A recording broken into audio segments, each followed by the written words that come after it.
Our next contestant is Paula Shoup from Sedalia, Missouri. Paula is the vigorous young woman returning from a brisk walk as painted by John Singer Sargent in 1897.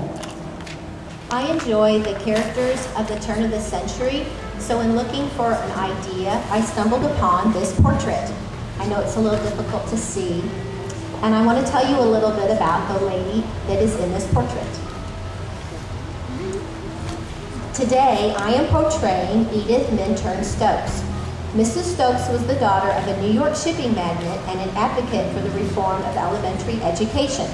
She married I.N. Phelps Stokes, the man in the background. Ooh, scandalous for turn of the century. He was in the background. He was an architect, scholar, and a progressive reformer in 1895. Their 1897 double portrait by American artist John Singer Sargent hangs in the Metropolitan Museum of Art in New York City. Originally, Mrs. Stokes was to be painted in a blue gown holding a fan, but the artist found the pose uncharacteristic of the subject. Returning to Sargent's studio the next day, Mrs. Stokes was casually dressed for a brisk walk in a white skirt, cotton shirtwaist, and open jacket. As she came into the studio, the artist exclaimed, "I want to paint you just as you are." And so he did. She was the very model of the new, forthright, intelligent, strong American woman at the turn of the century. Thank you very much, Paula. It's lovely. Our next contestant is Amanda Goss from Sedalia, Missouri. Amanda is wearing her Sunday best red velvet skirt with a button vest and proper bow blouse. Her twin strap shoes and navy and white straw hat complete her outfit. Amanda purchased her entire outfit at Nostalgia Vintage Apparel on Ohio Street in Sedalia.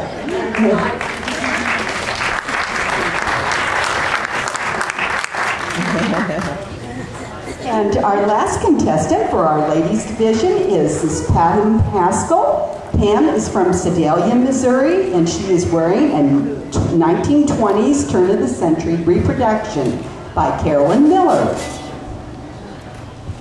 My name is Pam. I was late because I forgot my gloves. I didn't bring the right shoes, but this is a beautiful dress. This is a reproduction of a little flapper, and I did purchase this from Carolyn Miller from Vintage Clothing downtown. Thank you for coming. Thank you so much, Pam. A round of applause for our ladies. Thank you. Okay. And I'll ask Darren if he can help them with the steps here. That would be wonderful. Thank you.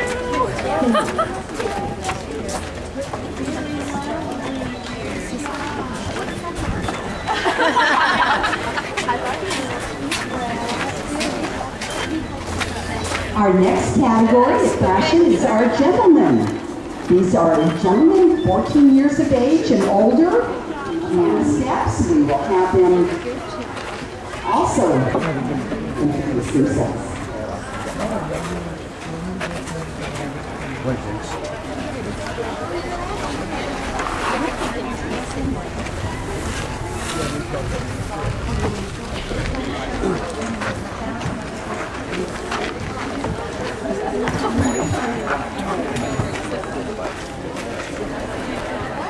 These are our gentlemen.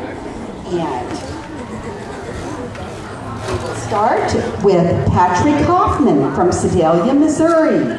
Patrick is wearing a tweed +4 slacks or knickers with argyle socks, a button front and collar shirt, and hat and bamboo fishing pole with worm. I'm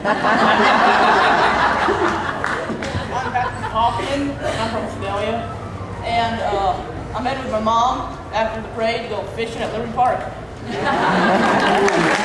Thank you, Patrick. Okay, our next contestant is Christopher Hoffman from Sedalia, Missouri. Christopher is wearing a cotton shirt with linen pants and vest, bow tie, hat, and argyle socks with those wonderful white shoes. I'm Christopher Hoffman. I'm from Sedalia, Missouri, and I'm on my way to be a teller at the bank if I'm not late. Is Dr. Doug Kibberts, and Doug is from Sedalia, Missouri. Doug is holding a 1880s high wheeler, and he's part of the League of American Wheelmen outfit. You can't really separate fashion from music, from politics. It all melts together at a point in time. I think it's the same in the ragtime era, because the bicycle particularly had a huge impact on fashion. If you would ask, well, what does bicycling have to do with women in particular? Susan B. Anthony said, I will tell you what I think of bicycling.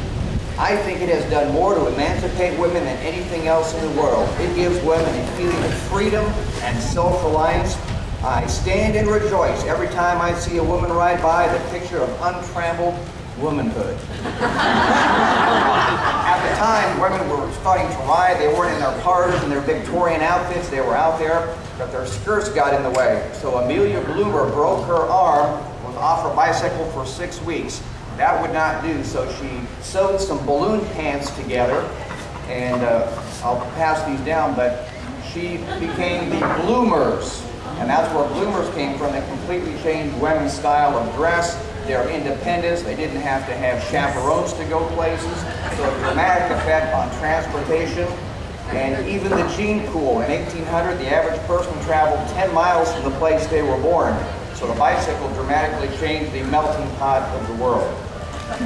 Today, the outfit, the 8-panel hat was around since 1400. The British nobility took it over, then the working class, and it's had several renaissances over the years, particularly in 1800 and 1890 when the golfers and bicyclists wore them. And then the newsboys took them up, and they often called this the Gatsby or the 8-panel newsboy hat. The shirts in the Victorian era were pretty plain until they came up with color and fashion. But all of the sleeves back then in men's shirts were one length. And unless you had perfect arm length, your shirt wouldn't fit, and so you had to have these armbands to pull your shirts up to make them fit. In the Knickerbockers, a Dutchman came over to New York area about 200 years ago, and it caught on in New York. In fact, many of the sports teams used those in baseball and eventually basketball, and that's where the Knickerbockers, New York Knickerbockers, came from. And you could order them how far you buckled them below the knee. And if you remember the Music Man, there's a line, he buckled his knickerbockers below the knees. And that is the basic outfit for today's class. If you don't think that it's changed women's fashion and style and design, please look at Exhibit A through D.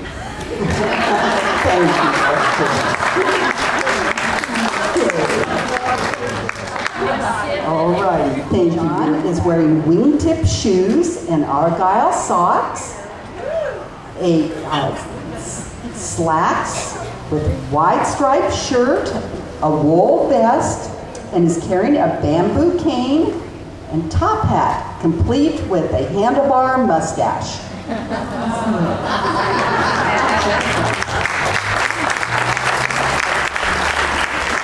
Very nice, John. Thank you, Hans, for our gentleman.